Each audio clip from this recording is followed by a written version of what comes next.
சீர்காழியில் கடைவீதி உள்ளிட்ட இடங்களில் நடந்து சென்று மக்களை சந்தித்த முதலமைச்சர் மு.க.ஸ்டாலின் திமுக கூட்டணி வேட்பாளருக்கு வாக்கு சேகரிப்பிலும் ஈடுபட்டார். செய்தியாளர் தமிழரசன் இணைப்பில் இருக்கிறார். தமிழரசன், வணக்கம். கூடுதல் விவரங்களை சொல்லுங்க. வணக்கம். தமிழகத்தில் தேர்தல் களைகட்டி உள்ள நிலையில் தமிழக முதல் நேற்று இரவு அவருடைய இல்லமான திருவங்காடு இல்லத்தில் தங்கியிருந்தார்.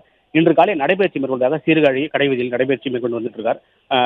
திமுக சார்பாக போட்டியிடும் மதிமுக வேட்பாளர் செந்தில் செல்வனுக்கு ஆதரவாக வேட்பாளருடன் கடைவீதியில் உள்ள பொதுமக்களை சந்தித்து தீவிர வாக்கு சேகரிப்பில் ஈடுபட்டு வந்துட்டு தொடர்ந்து பொதுமக்களை சந்தித்து அவங்களோட குறைகளையும் பள்ளி மாணவர்களையும் அவங்களிடம் குறைகளையும் எல்லாத்தையும் கேட்டு வந்துட்டு இருக்காரு. தொடர்ந்து சீர்காழி நகரம் முழுவதும் அவர் நடைபயிற்சி மேற்கொண்டு பொதுமக்களை சந்தித்து மதிமுக வேட்பாளர் உதயசூரிய சின்னத்தில் போட்டியிடும் செந்தில் செல்வனுக்கு வாக்கு சேகரிப்பில் ஈடுபடுறார். தொடர்ந்து பிளே ஸ்டோர் மற்றும் ஆப் ஸ்டோரில் இருந்து பாலிமர் செயலியை QR கோடு மூலம் பதிவிறக்கம் செய்யுங்கள். செய்திகளை உடனுக்குடன் பெறுங்கள்.